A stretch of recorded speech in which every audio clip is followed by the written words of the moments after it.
حاضر ہے حاضر ہے حاضر ہے ہم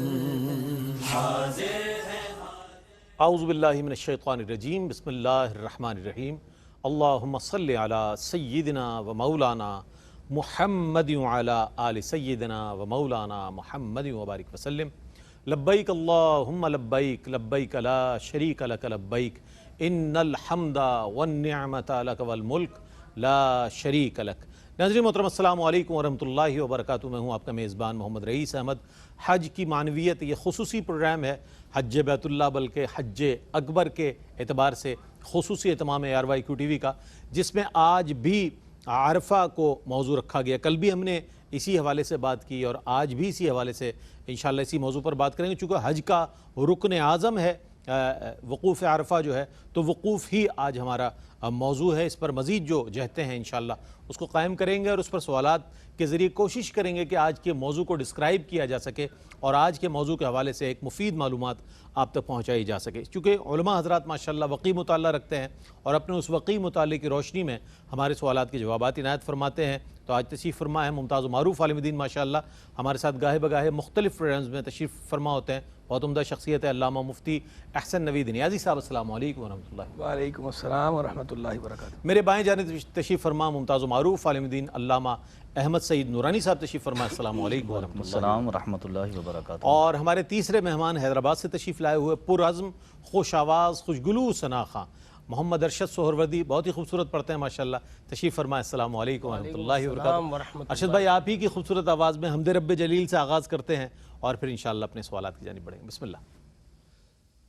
میرے رب کہاں پہ نہیں ہے تو،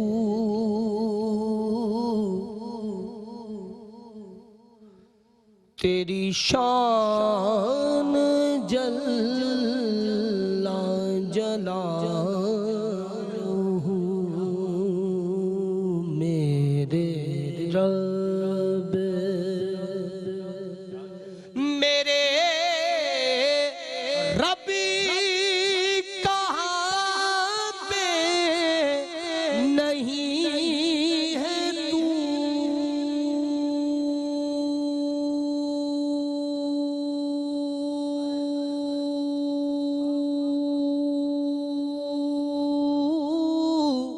تیری شان جل جلالہ، تیری ذرے ذرے میں ہے نمو، تیری شان جل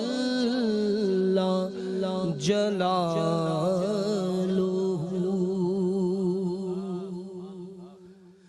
جسے چاہے تو وہ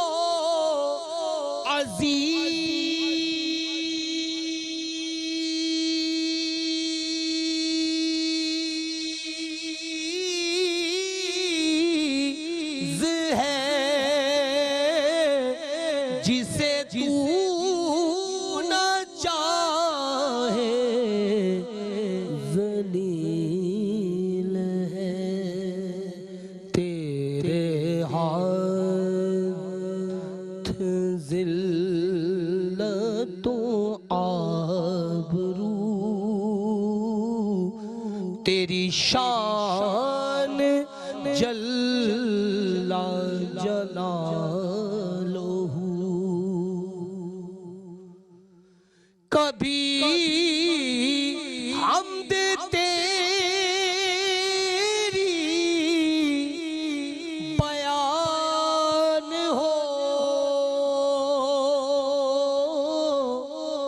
کبھی نعت تیرے حبیب کی، کبھی حمد تیری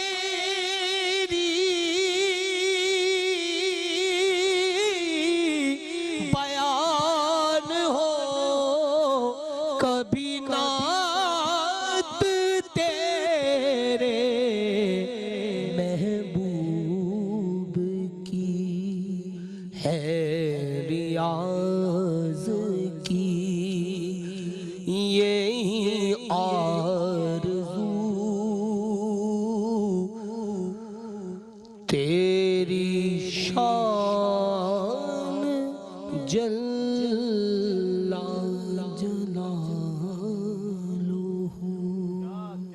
کیا کہنے، سبحان اللہ سبحان اللہ. بہت ہی خوبصورت حمدیہ کلام حضرت علامہ سید محمد ریاض الدین سہروردی شاہ صاحب رحمۃ اللہ تعالی علیہ. امام انقلاب نعت کہا جاتا ہے. آپ کو نعت کی بڑی خدمت انجام دی. اسی سمجھ لیجئے ڈکشن کے پڑھنے والے اور انہوں نے جس طرح اپنے شاگردوں کی تربیت کی اسی انداز میں پڑھنے والے ارشد سہروردی اپنے خوبصورت لحن میں حمد رب جلیل پیش کر رہے تھے. اور میں علامہ مفتی احسن نوید نیازی صاحب کی جانب آؤں گا اور یہ جاننا چاہوں گا what is the meaning of Arafah. Arafah کے معنی کیا ہے؟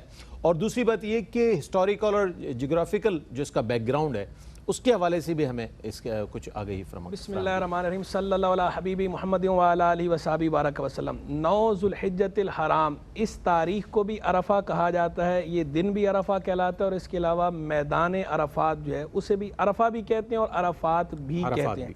اس کا معنی کیا ہے اور عرفہ کیوں کہتے ہیں اس پر میں کلام کرتا ہوں. اسی کے ذیل میں اس کی تاریخی حیثیت بھی آ جائے گی اور پھر انشاءاللہ جغرافیائی حیثیت پہ کلام کرتا ہوں. اچھا، عرفہ جو ہے ویسے عرفہ یعرفو عرفاناً یا عرفہ یعرفو معرفتاً، اس کا معنی ہوتا ہے پہچان.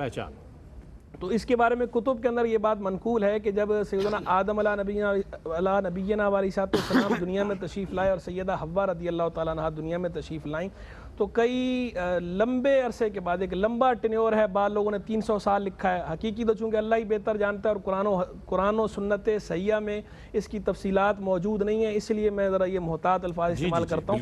تو ایک طویل عرصے کے بعد ان کی باہم ملاقات ہوئی. تو وہ ملاقات اس مقام پر ہوئی جہاں انہوں نے ایک دوسرے کو دیکھ کر پہچانا. تو چونکہ پہچاننا مانا تھا تو اس لیے اس جگہ کا نام پڑ گیا عرفہ. یہ میدان عرفہ، تو اس کا نام پڑ گیا عرفہ.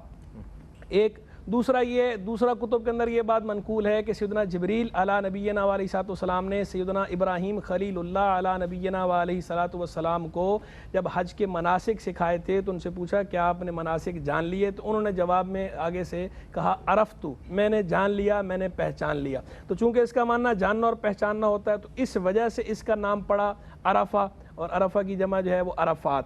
یہ 2 وجوہ تسمیہ ہو گئیں پہچان کے اعتبار سے. ایک عرفہ جو ہے وہ عرف سے ہے نا، عرفہ یعرفو. تو ایک معنی عرف کا ہوتا ہے عطیہ، تحفہ. تو چونکہ اس میدان میں وقوف کرنے والے حاجیوں کو اللہ تبارک و تعالی مغفرت کا عطیہ عطا فرماتا ہے، مغفرت کا تحفہ عطا فرماتا ہے، تو اس لیے اس کا نام عرفہ پڑا. ایک قول یہ ہے. اور ایک قول اس کے بارے میں اور بھی عرفہ کے بارے میں، اور وہ قول یہ ہے کہ چونکہ بندہ اعتراف کرتا ہے یہاں پر اپنے گناہوں کا اور اللہ کے حضور توبہ کرتا ہے، تو چونکہ ماننا اس کا اعتراف کرنا، اقرار کرنا، پہچاننا تھا، گویا بندے نے اپنے آپ کو پہچانا اور اب کے حضور اقرار کیا، ایک معنی اقرار کرنا ہے. تو اس اعتبار سے اس کا نام پڑا عرفہ. عرفات اس لیے کہتے ہیں کہ چونکہ اس کا ہر حصہ، پورے میدان کا جتنا حصہ ہے، ہر حصہ وقوف اس میں کیا جا سکتا ہے. تو ایک عرفہ ہو گیا اور سارا میدان کو جب ملائیں گے عرفہ کی جمع بنے گی عرفات. تو یوں اس کو عرفات بھی کہتے ہیں، عرفہ بھی کہتے ہیں. عرفات اور عرفات دونوں اس میدان کے لیے استعمال ہوتے ہیں، جبکہ 9 ذوالحجہ اس دن کے لیے صرف عرفہ کا لفظ استعمال ہوتا ہے، عرفات اس کے لیے استعمال نہیں ہوتا.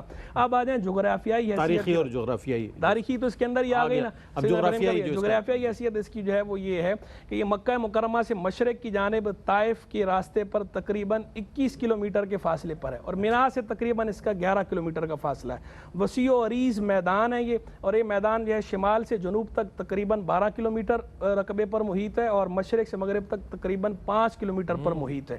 یہ وسیع و عریض میدان، اور اس کے شمالی جانب چونکہ جو ہے وہ سلسلہ ہے پہاڑی. عرفات اصل میں پہاڑی کا نام بھی ہے. اس عرفات پہاڑی سلسلے میں یہ گھرا ہوا ہے شمالی جانب سے، تو اس وجہ سے بھی اس کو عرفات کہا جاتا ہے. تو یہ ہے اس کا جغرافیائی محل وقوع، اس کی جغرافیائی حیثیت. اور بعض حضرات نے یہاں تک کہا کہ یہیں سے زمین کو پھیلایا گیا. بعض کہتے ہیں نا مکہ مکرمہ سے زمین کو پھیلایا گیا ہے، تو بعض لوگوں نے یہ بھی لکھا ہے کہ یہیں سے زمین کو پھیلایا گیا ہے، زمین پھیلی ہے وہ یہاں سے پھیلی ہے. تو اس کی یہ ایک اہمیت بھی ہے یہ عرفات کی. اچھا، یہ جو عرفات اور عرفہ اس کے حوالے سے جتنی ہم نے گفتگو کی ہے، اس کے اندر جو اقوال ہیں کتب کے اندر ہم نے وہ بیان کیے ہیں. بعض باتیں ان میں ایسی ہیں کہ وہ باتیں قرآن مجید فرقان حمید میں براہ راست ارشاد نہیں فرمائی گئیں. اسی طرح احادیث طیبہ کے اندر اس طرح صحیح سند کے ساتھ ساری باتیں بیان نہیں ہوئی. جو اقوال تھے وہ اقوال سارے ہم نے سامنے بیان کر دیے ہیں. بہت عمدہ. صحیح اور سقیم سے قطع نظر ہم نے جو اس کے بارے میں معلومات تھیں وہ معلومات ہم نے فراہم کر دی. اور لفظ کے جہاں میں نے شمالی کا، بعض اوقات ہم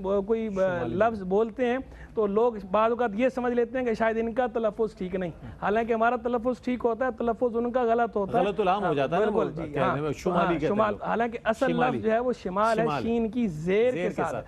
اب اردو کے اندر چونکہ یہ بھی غلط العام ہو گیا ہے تو غلط العامی فصیحن کے تحت اس کو بھی ہم مان لیں گے، لیکن غلط العامی فصیحن کا صرف اتنا مطلب ہوتا ہے کہ اب غلط بھی فصیح ہو گیا ہے. یہ مطلب قطع نہیں ہوتا کہ جو صحیح ہے وہ غلط ہو گیا. صحیح تو ہر حال میں صحیح ہی رہتا ہے، اور صحیح فصیح نہیں ہوتا، افصح ہوتا ہے. وہ افصح ہے، یہ صرف فصیح ہے. تو اس فرق کو پیش نظر رکھنا بھی ضروری ہے. بڑے محتاط انداز میں اپنے جوابات کو مکمل فرماتے ہیں، اور مفتی صاحب بہت ساری الفاظ کی اصلاح کے حوالے سے، جیسے شمالی اور شمالی کا، اور اس سے پہلے بھی کئی پروگرامز میں مفتی صاحب نے ماشاءاللہ قرآن کو بھی دیکھیں، قرآن میں جہاں ہے شمال. جی تو اس حوالے سے انشاءاللہ مزید بات کریں گے. آج موضوع بنیادی طور پر وقوف ہے، اسی کو فوکس کریں گے انشاءاللہ. ایک وقفہ ہے، وقفے کے بعد لوٹیں گے. مجھے امید ہے آپ کا اور ہمارا ساتھ رہے گا. ناظرین آپ کا خیر مقدم ہے. وقوف آج موضوع ذیلی موضوع ہے ہمارا، اور بنیادی موضوع آپ جانتے ہیں حج کی معنویت ہے. جہاں آپ نے اس کا ہسٹوریکل اور جغرافیکل بیک گراؤنڈ آپ نے جانا، اور لفظ عرفہ کا تعارف ہوا، مختلف حوالوں سے مفتی صاحب نے بڑی صراحت کے ساتھ ماشاءاللہ بیان فرمایا. اب یہاں ایک سوال ضرور ذہن میں پیدا ہوتا ہے کہ وقوف عرفہ کے لیے جگہ کا تعین، اس میں کیا حکمت ہے؟ چونکہ جب اتنی اس کی تاریخی اہمیت اور جغرافیائی اہمیت اس کا محل وقوع سامنے آیا، تو اس کی حکمت ہم جاننا چاہیں گے کہ اس جگہ کے تعین کے حوالے سے کیا اہمیت ہے. بسم اللہ الرحمن الرحیم. عرفات کا یہ اجتماع امت مسلمہ کا عالمی اجتماع ہے، جہاں پر وہ اپنے مقصد اور اپنے وقار کی یاد کو تازہ کرتے ہیں. یہاں پر عالم اسلام در حقیقت اپنی توحید کے اس باب کو یاد کرتے ہیں کہ جب حضرت آدم علیہ السلام کی تخلیق ہوئی اور اللہ رب العالمین جل جلالہ نے الستو بربکم کے ساتھ مخاطب کیا، تو فرماتے ہیں کہ اسی سرزمین پر عالم ارواح میں اسی سرزمین پر روحوں سے وعدہ لیا گیا تھا. اور یہ میدان جو ہے یہ در حقیقت اس اخوت اور بھائی چارے کی یاد کو تازہ کرتا ہے جس کا درس ہمیں اسلام میں بھی دیا گیا، اور جس کا درس میثاق مدینہ میں نبی کریم صلی اللہ علیہ وسلم نے عطا فرمایا.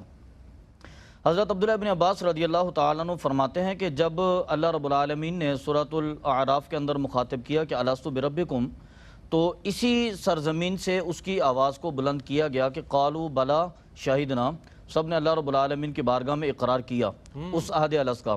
تو در حقیقت اس میدان عرفہ میں جمع ہو کر اسی عہد الست کی یاد کو تازہ کیا جاتا ہے، اور لوگ اپنے رب کی بارگاہ میں جمع ہو کر اس کے نام کو مخاطب کر کے، اس کے نام کی صدائیں دے کر در حقیقت یہ عہد کرتے ہیں کہ رب ذوالجلال، ہم نے وہ جو تیرے ساتھ وعدہ کیا تھا اس کو نبھانے کے لیے آج ہم یہاں پر موجود ہیں، اس کی پاسداری کے لیے ہم یہاں پر موجود ہیں. اسی طرح ایک اور روایت کے اندر بھی آتا ہے، فرمایا کہ حشر بھی اسی میدان میں منعقد ہوگا، سوال و جواب بھی یہاں پر ہوں گے.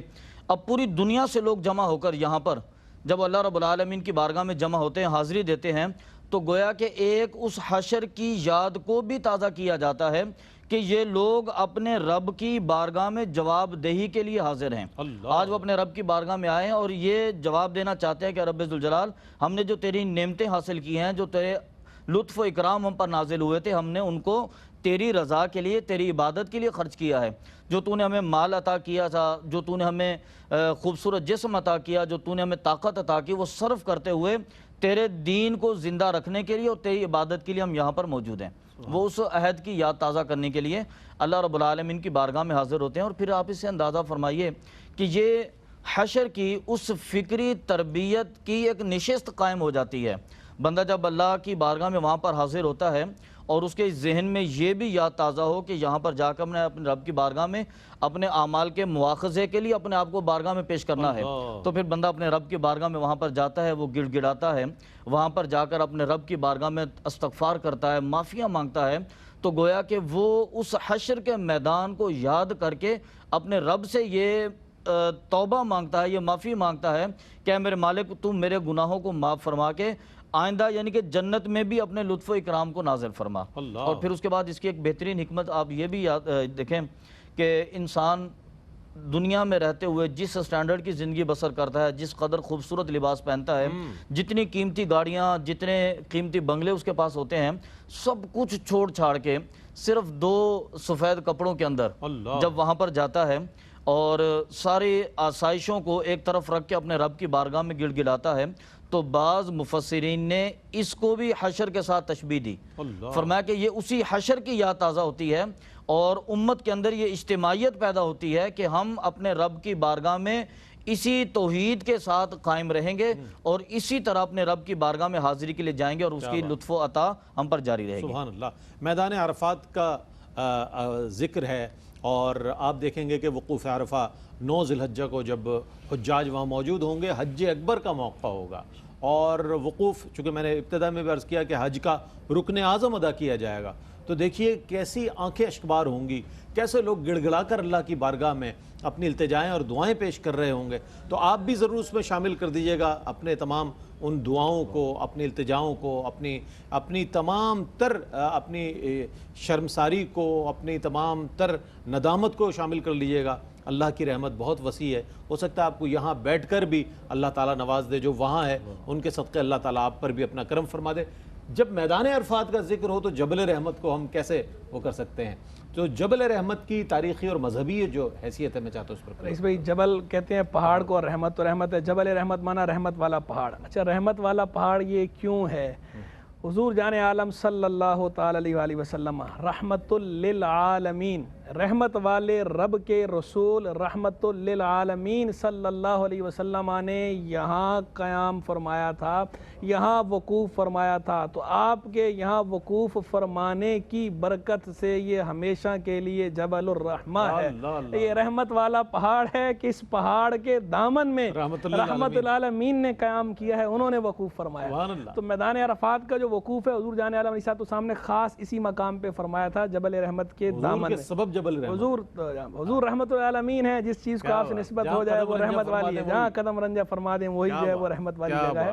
تو اس پہاڑ کے دامن میں چونکہ آپ نے وقوف فرمایا تھا عرفہ کا، تو یہ جبل رحمت ہو گیا، رحمت والا پہاڑ ہو گیا۔ اور یہ ویسے آپ یہ دیکھیں کہ جبل رحمت جو ہے بقیہ جو پہاڑی سلسلہ ہے، یہاں عرفات میں نے کہا عرفات نامی پہاڑی سلسلہ ہے، اس میں بقیہ پہاڑوں کے مقابلے میں یہ چھوٹا ہے، ان کے مقابلے میں یہ چھوٹا ہے، لیکن اس کے باوجود جو ہے اس کا نام بڑا ہو گیا جبل الرحمہ، رحمت والا پہاڑ۔ ہر حاجی کی خواہش ہے کہ جبل رحمت کی ہمیں جو ہے ہم زیارت ہو۔ اچھا لیکن یہاں یہ بھی پیش نظر ہے کہ بعض حاجی کیا کرتے ہیں کہ وہ جبل رحمت کے اوپر چڑھ جاتے ہیں، اوپر چڑھ جائیں گے، اوپر چڑھنے کے بعد پھر وہاں سے رومال ہلائیں گے، اشارے کریں گے، وہاں جا کے نفل پڑھیں گے، ذکر و اذکار کریں گے۔ تو یہ باقاعدہ فقہاء کرام نے اپنی کتب کے اندر اس کی وضاحت فرما رکھی ہے، تقریباً اکثر فقہاء نے، کہ یہ جو فعل ہے یہ درست نہیں ہے، اس لیے کہ سرکار علیہ السلام نے جو وقوف فرمایا تھا اس پہاڑ کے دامن میں کیا تھا، تو آپ اس پہاڑ کے نیچے وقوف کرنا افضل ہے، اور وہاں جگہ مل جائے تو ٹھیک ہے، ویل اینڈ گڈ، نہیں تو آپ کسی بھی جگہ کر لیں۔ حضور نے فرمایا تھا وقفت ہاہنا، میں نے یہاں وقوف کیا، باقی سارے کا سارا عرفہ ہے، کلھا عرفہ، موقف جتنا بھی ہے یہ سارے کا سارا موقف ہے، یہ عرفہ ہے، کہیں بھی وقوف ہو سکتا ہے۔ پہاڑ کے اوپر چڑھنا سرکار علیہ السلام سے ثابت نہیں کہ آپ پہاڑ پر چڑھے ہوں، تو اس موقع پر پہاڑ پر چڑھنا، پھر اسے ثواب سمجھنا، پھر وہاں پر نوافل پڑھنا، پھر جو ہے وہ لوگوں کی طرف ایسے رومال ہلانے، اشارے کرنے، یہ طرز عمل درست نہیں ہے، ایسا نہیں کرنا چاہیے، پہاڑ کے دامن میں رہنا چاہیے اگر آپ نے وہاں جانا، نہیں تو جہاں بھی جگہ مل جائے۔ لیکن یہ بھی پیش نظر ہے کہ یہ چیز ہم نے سکھانی ہے، ہم نے ایجوکیٹ کرنا ہے لوگوں کو، لیکن پہلے کرنا ہے۔ جو بندے وہاں موجود ہیں اس وقت آپ مخلوق کو نہ دیکھیں، اس وقت خالق سے لو لگائیں، اس وقت آپ ان سے بھی بدگمانی نہ کریں۔ وہ اللہ تبارک و تعالیٰ کی رحمت جو ہے وہ جوش پر ہے، رحمت زوروں پر ہے، جس کو چاہے جیسے چاہے نواز دے۔ تو اس وقت آپ مخلوق کے افعال دیکھنے کی بجائے بس اپنے قلب کو دیکھیں اور اللہ کے ساتھ لو لگائیں، مخلوق سے منقطع ہو کر صرف خالق سے لو، اور اپنے گناہوں پہ شرمسار ہوں، ندامت کا مظاہرہ کریں، یا اللہ مجھے بخش دے، میرے اللہ مجھے بخش دے۔ اس وقت یہ دعا مانگے، اس وقت لوگوں کو دیکھنا یا ان کی باتوں پہ تنقید کرنا یہ محل نہیں ہے تنقید کا۔ کیمرے لگے ایسے ایسے کرنا، یہ چیز مجھے دیکھ رہے ہیں پاکستان میں، یہ ٹھیک نہیں ہے۔ وہاں پر آپ یہ طرز عمل اختیار نہ کریں، اس وقت آپ رب کے ساتھ کنیکٹ ہو جائیں۔ آپ اس وقت تبتل الیہ تبتیلا، وذکر اسم ربک وتبتل الیہ تبتیلا، اپنے رب کا نام یاد کرو اور سب سے کٹ کے، سب سے الگ تھلگ ہو کے اسی کے ہو رہو۔ تو وہاں آپ اس کی عملی تفسیر ہونے چاہیے، وہاں جو موجود ہے وہ اس کی عملی تفسیر بن جائے، جو بھی وہاں موجود ہے اللہ تعالیٰ اسے اس کی عملی تفسیر بنائے، ان کے لیے ہماری دعا ہے، اور ہمیں بھی اللہ تبارک و تعالیٰ یہ سعادت عطا فرمائے اور ہم بھی اس کی عملی تفسیر بن جائیں کہ مخلوق سے ہمارا قلب منقطع ہو کر خالق کی طرف ہماری لو لگ جائے۔ ویسے بھی عام حالات میں بھی ایسا ہو جائے تو کیا بات ہے، کیا کہنے ہیں، دست بکار دل بیار، ہاتھ کم ولت دل یار ول، بندہ مومن کی آئیڈیل سٹیٹ تو یہی ہے۔ تو اللہ تعالیٰ ہمیں کامل مومن بنائے، یہ آئیڈیل سٹیٹ عطا فرمائے اور وہاں کی سعادت بھی عطا فرمائے۔ تو بہرحال وہاں جو بھی موجود ہے جبل رحمت کی رحمتوں سے حصہ لے، لیکن اس کے اوپر چڑھنے کی کوشش نہ کرے، اس کے نیچے رہے، اس کے نیچے وقوف کرے، اور اپنے اور خالق کے مابین، اس وقت وہ خالق سے ڈائریکٹ ہے، اس وقت بس خالق سے توجہ رکھے اور کسی اور اسٹیشن کو یوز نہ کرے، کسی اور فورم کو یوز نہ کرے، بس خالق کے ساتھ براہ راست ہو جائے۔ باقی یہ الگ بات ہے، ٹھیک ہے، جو لوگ ایسے ہوتے ہیں کہ جن کے ساتھ دیگر لوگ موجود ہوتے ہیں اور انہیں عام لوگ ہوتے ہیں، انہیں اس بات کا علم نہیں ہوتا کہ ہم نے کیا دعا مانگنی ہے، کیسے کرنی ہے، ہاں تو فالو کر رہے ہوتے ہیں، تو وہاں ان کی تعلیم کے لیے آپ نے اجتماعی دعا کرا دی، آپ نے ان کو سمجھا دیا، بتا دیا، یہ ٹھیک ہے، اس میں کوئی حرج نہیں ہے، لیکن فوکس اپنا آپ جو ہے وہ خالق کے ساتھ تعلق پر رکھیں۔ آپ یہ نہیں کہ بار بار لوگوں ہی کو دیکھتے رہیں، صرف خالق کی طرف آپ کی نظر نہیں جا رہی، آپ کی نظر مخلوق ہی کی طرف جا رہے ہیں۔ آپ خالق کے دربار میں آ کے خالق کے حکم پر حج کیا کس لیے تھا آپ نے؟ وہ جو دیوانہ وار وہ جو کیفیت ہے حج کی، جو مطلوب ہے، جو مقصود ہے، اس روح کو سمجھیں، اس روح تک پہنچیں۔ اگر آپ اس روح تک نہیں پہنچیں گے تو خالی جو ہے وہ رسم کا کیا کرنا ہے، رسم کو نہیں پکڑنا، رسم کے ساتھ روح تک بھی پہنچنے کی کوشش کریں، یعنی جو اس کی ٹرو سپرٹ ہے، اس ٹرو سپرٹ کو بھی آپ حاصل کریں۔ اللہ تبارک و تعالی ہم سب کو تمام احکام دینیہ پر درست انداز میں عمل کرنے کی اور اسے تسلیم کرنے کی توفیق رفیق مرحمت فرمائے۔ آمین آمین۔ بہت اچھی بات آپ نے ارشاد فرمائی۔ جو حجاج ہیں اس وقت موجود ہیں، ان کے یہاں سے جو رشتہ دار ہیں وہ کہتے ہیں، یقیناً ان کی خواہش ہوگی آپ فلاں جگہ سے ہمیں تصویر بھیجیں، اپنی فلاں جگہ سے ویڈیو بھیجیں۔ آپ کی خواہش اپنی جگہ ہے، اللہ تعالیٰ آپ کو بھی یہ سعادت عطا فرمائے، لیکن جو حاجی ہے، جو عازمین حج ہیں، ان کو اپنا کام کرنے دے، جس بہت بڑے فریضے کی ادائیگی کے لیے وہ وہاں موجود ہیں۔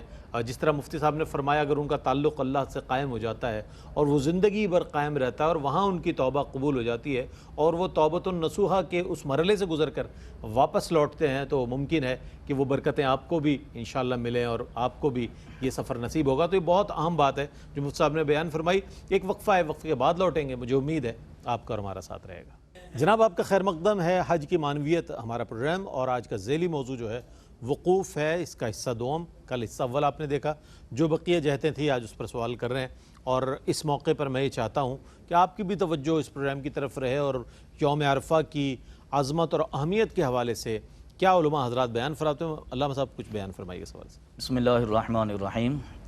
عرفے کا دن اللہ رب العالمین کی بارگاہ سے بخشش اور مغفرت کے حاصل کرنے کا دن ہے، سبحان اللہ۔ اور اس دن میں اللہ رب العالمین کی لطف و عطا، اللہ کے انعامات بڑی کثرت سے نازل ہوتے ہیں، اللہ کی رحمتیں برستی ہیں۔ گناہگار بندے اپنے رب کی بارگاہ میں کانپتے ہاتھوں کے ساتھ، لرزتے ہونٹوں کے ساتھ اپنی معافی کی التجا لے کر حاضر ہوتے ہیں، اور ان کی صرف ایک ہی التجا ہے، یا سمجھ لیں کہ ایک ہی دھن ہے کہ آج اللہ کی بارگاہ سے معافی حاصل ہو جائے، آج اللہ کی بارگاہ سے بخشش نصیب ہو جائے، یہ ہمارے لیے ہے۔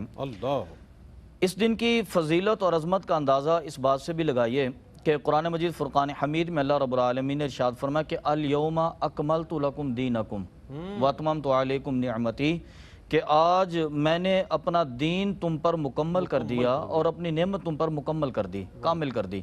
اللہ رب العالمین نے دین کی تکمیل اس دن میں فرمائی، اور اس کی فضیلت ہے کہ نبی کریم صلی اللہ علیہ وسلم نے میدان عرفہ میں وہ عظیم الشان خطبہ ارشاد فرمایا، اور اس کے اندر آقا علیہ الصلوۃ والسلام نے وہ حقوق عطا فرمائے کہ جو حضور کی آمد سے پہلے بھی کسی نے عطا نہیں کیے، اور آقا علیہ الصلوۃ والسلام کی آمد کے بعد بھی اب تک کسی قوم اور کسی خطے میں یہ حقوق عطا نہیں کیے گئے جو اسلام نے نبی کریم صلی اللہ علیہ وسلم کے توسل سے عطا کیے تھے۔ اس کے بعد آپ اس دن کی فضیلت کا اندازے سے کریں کہ قرآن مجید فرقان حمید میں اللہ رب العالمین نے مختلف مقامات پر آج کے دن کے حوالے سے، عرفہ کے دن کے حوالے سے قسم اٹھائی۔ اللہ رب العالمین نے مشہود کے الفاظ استعمال کیے سورہ بروج کے اندر، وَالسَّمَاءِ ذَاتِ الْبُرُوجِ وَالْيَوْمِ الْمَوْعُودِ وَشَاهِدٍ وَمَشْهُودٍ۔ تفسیر میں مفسرین نے فرمایا کہ مشہود سے مراد عرفے کا دن ہے۔ اسی طرح سورہ فجر کے اندر اللہ رب العالمین نے ارشاد فرمایا کہ والفجر ولیال عشر والشفع والوتر، اور وتر سے مراد عرفے کا دن ہے۔ مفسرین کرام نے فرمایا کہ اللہ رب العالمین نے یہاں پر قسم بھی عرفہ کے دن کی فرمائی۔ نبی کریم صلی اللہ علیہ وسلم کی بارگاہ سے ایک حدیث مبارکہ حضرت ابو قتادہ رضی اللہ تعالیٰ عنہ فرماتے ہیں، آپ فرماتے ہیں کہ نبی کریم صلی اللہ علیہ وسلم نے فرمایا کہ میں اللہ کی بارگاہ سے یہ امید کرتا ہوں کہ عرفے کے دن کا روزہ انسان کے 2 سال کے گناہوں کا کفارہ ہوگا، یعنی کہ ایک گزشتہ سال جو گزر گیا اللہ رب العالمین اس کے گناہ بھی معاف فرمائے گا، اور ایک آنے والے سال کے گناہ بھی اللہ رب العالمین اس دن کے روزے کی برکت کے سبب معاف فرمائے گا۔ اور ام المؤمنین حضرت عائشہ صدیقہ رضی اللہ تعالیٰ عنہ فرماتی ہیں کہ آج کے دن اللہ رب العالمین اپنے بندوں کے قریب ہو جاتا ہے۔ کمال تو یہ دیکھیں کہ پورا سال لوگ اس کوشش میں ہوتے ہیں کہ ہم عبادت کریں اور اپنے رب کے قریب ہو جائیں، لیکن عرفے کے دن رب اپنے بندوں کے قریب ہو جاتا ہے۔ اور نبی کریم صلی اللہ علیہ وسلم نے فرمایا کہ اللہ رب العالمین عرفے کے دن اپنے بندوں پر فخر فرماتا ہے، یعنی کہ وہ لوگ جو اللہ رب العالمین کی بارگاہ میں عبادت اور ریاضت میں مصروف ہیں، اللہ رب العالمین ان پر فخر فرماتا ہے کہ میرے یہ بندے دنیا سے قطع تعلق ہو کر، دنیا کو چھوڑ کر میری بارگاہ میں عبادت اور ریاضت میں مصروف ہیں، مجھے ان کے اپنے خلیفہ ہونے پر فخر ہے۔ اللہ رب العالمین فخر فرماتا ہے۔ سبحان اللہ سبحان اللہ۔ علامہ صاحب نے بڑے اچھے انداز میں بیان فرمایا۔ اچھا ایک سوال اور بھی ہے، کیا حج کے لیے امیر یا امام کا ہونا ضروری ہے؟ کیا فرمائیے گا؟ دیکھیں چونکہ اسلام جو ہے وہ نظم و ضبط کا دین ہے، اسلام بالکل ڈسپلن کا دین ہے، اس میں ہر چیز کا ایک توازن ہے، ہر چیز کا ایک بیلنس ہے، اور ہر چیز میں نظم و ضبط ہے۔ آپ جتنی بھی عبادات دیکھ لیں اسلام کی، ساری عبادات کے اندر آپ کو نظم و ضبط اور توازن جو ہے یہ عمدہ اور حسین انداز میں نظر آئے گا، اور آپ کو اندر ایک کشش پیدا ہوگی اس عبادت کی طرف۔ جتنی عبادات ہیں، اور بالخصوص جب کہ وہ عبادت اجتماعی طور پر ہو رہی ہو، اجتماعی عبادت میں تو اور زیادہ نظم و ضبط ضروری ہے۔ تو نظم و ضبط کو قائم رکھنے کے لیے تو ٹھیک ہے کہ حج کا انتظام انصرام اس کے لیے امیر کا ہونا چاہیے، امام ہونا چاہیے، لیکن اس بات کی طرف ہم آتے ہیں کہ اگر امیر یا امام نہ ہو تو حج ادا ہو جائے گا یا نہیں ہو جائے گا؟ تو حج ادا ہو جائے گا، کیونکہ حج کے جتنے افعال ہیں یہ الگ الگ افعال ہیں، ان افعال کے لیے کوئی یہ ضروری نہیں ہے کہ امیر یا امام ہو۔ باقی یہ ٹھیک ہے کہ حج کے لیے جو خطبہ وقوف عرفہ جس وقت ہوتا ہے اور جو خطبہ دیا جاتا ہے، تو خطبے کے اندر تو یہ بات ہے کہ خطبہ جو ہے یا تو امام دے یا اس کا نائب دے یا اس کا مقرر کردہ دے، تو وہ امام کی طرف سے مقرر کردہ بندہ ہونا چاہیے، یہ تو ٹھیک ہے۔ اور کوئی شاید ہی دور ایسا گزرا ہو، صرف وہ چند ایام کے جن سالوں میں حج معطل رہا ہے کچھ وباؤں کی وجہ سے یا کچھ ایسے معاملات، نہیں کووڈ-19 تو خیر ابھی ہے، میں پیچھے تاریخی باتیں کر رہا ہوں، نہیں کووڈ-19 میں تو الحمدللہ حج پھر بھی ہوتا ہے، مختصر ہوا ہے لیکن حج ہوا ہے، حج معطل نہیں ہوا۔ میں بات کر رہا ہوں اس دور کی، وہ ٹائم پیریڈ کی، ماضی بعید کی بات ہو رہی ہے کہ جب کبھی مخصوص وبائیں، اس وقت چونکہ اس طرح کے حالات نہیں ہوتے تھے، اتنی چیزیں جدید نہ مشینری تھی نہ وہ ہوتا تھا، تو کچھ عرصے حج معطل رہا، یا امن طریق جو ہے مسدود تھا، لوگوں کو راستے میں امن نہیں تھا، سیلاب کا دور بھی ہے مختلف۔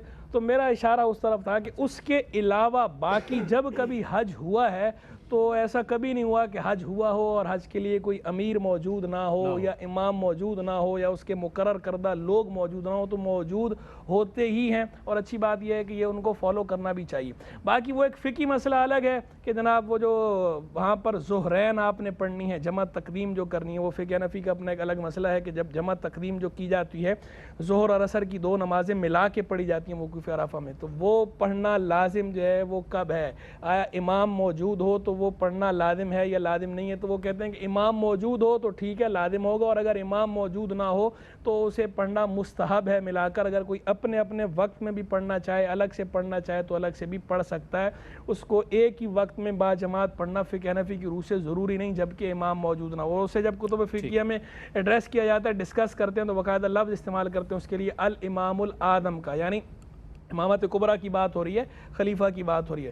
باقی وہ جو مزدلفہ والی ہے وہاں پر جو مغربین ہے، جو 2 نمازیں جمع کرنی ہیں، وہ تو بہرحال جمع کرنی ہے، امام موجود ہو یا نہ ہو، وہ بہرحال آپ نے جمع ہی کرنی ہے. عشاء کی نماز عشاء کے وقت میں جا کے آپ نے مغرب اور عشاء دونوں ملا کر پڑھنی ہے. وہ جمع تاخیر ہے، یہ عرفہ والی جو ہے یہ جمع تقدیم ہے. یہ جمع تاخیر جو ہے یہ کنڈیشنل ہے، شرط موجود ہو تو اس وقت لازم ہے، ادروائز یہ لازم نہیں. کوئی کر لے تو مستحب ہے، نہیں کرتا تو بھی جو ہے وہ اس میں حرج نہیں. ٹھیک ہے، بہت شکریہ ادا کروں گا مفتی صاحب، آپ تشریف لائے، اور علامہ صاحب آپ کی تشریف آوری کا بہت شکریہ. بہت مبارک وقت ہے، اور ارشد سہروردی آپ کی آمد کا بہت شکریہ.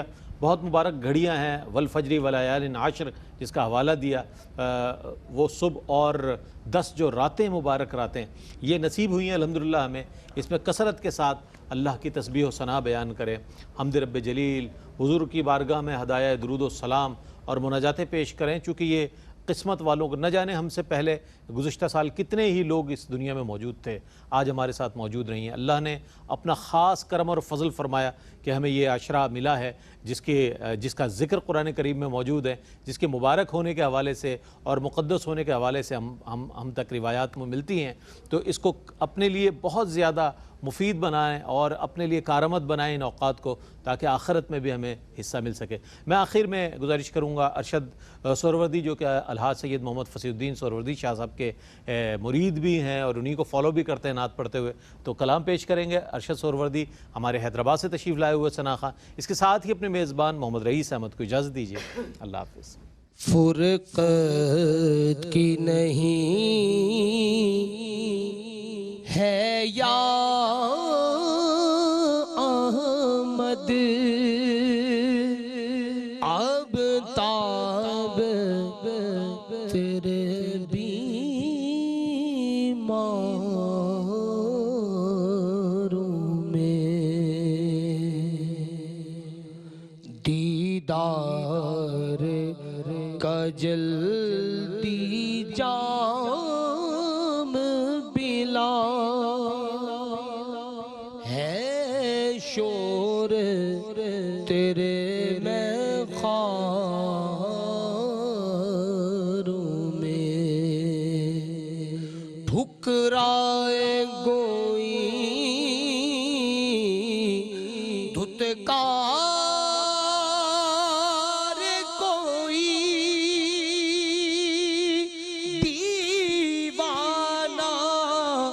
سمجھ کر مارے کوئی،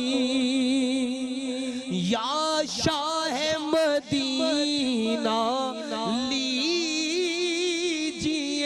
خبر، ہوں آپ کے خدمت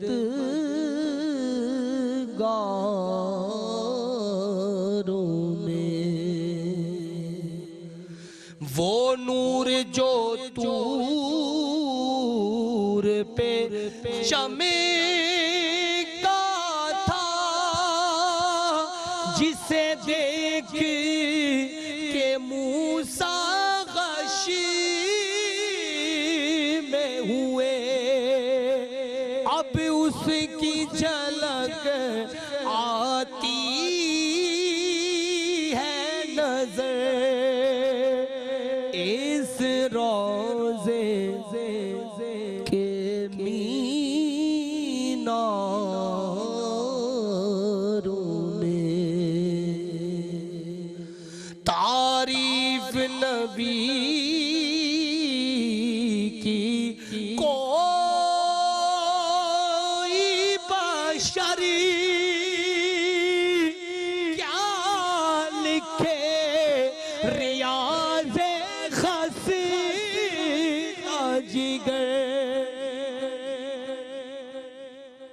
تعریف نبی کی کوئی بشر کیا لکھے، ریاض خستہ جگر. وہ سب نبیوں میں ایسے ہیں جیسے چاند چمکتا تاروں میں. فرقت کی نہیں ہے یا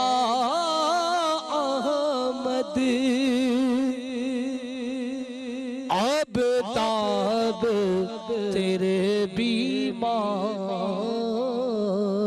میں دیدار کا جلدی جام پلا ہے شور تیرے